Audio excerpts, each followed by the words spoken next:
The normally busy Buc-ee's convenience store in Loxley, the site of a Labor Day road rage incident. Police say the suspect was cut off in the Buc-ee's parking lot by the victim. That's when police say things turned violent. Our suspect lost her cool and exited her vehicle and pulled the victim from her vehicle, struck her several times. Both women taking each other to the ground before finally being separated by people nearby. Both women then left the scene and the investigation began later that day.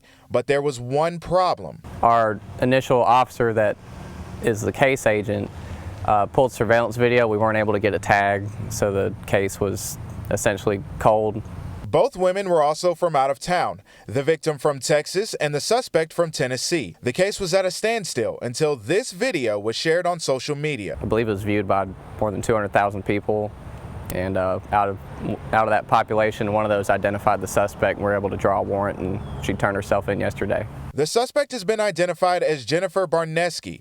Police say Barneski came back from Tennessee yesterday to turn herself in after learning of her arrest warrant.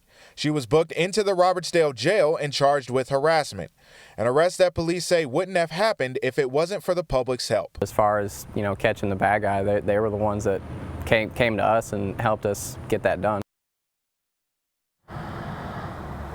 Barneski's bond was set at $500. She has since posted bond and was released from the Robertsdale jail yesterday. She will be back in court December 2nd. Lanice? Well, Dacian, watching that video, it is just unbelievable something like that happened. So why wasn't this woman charged with assault?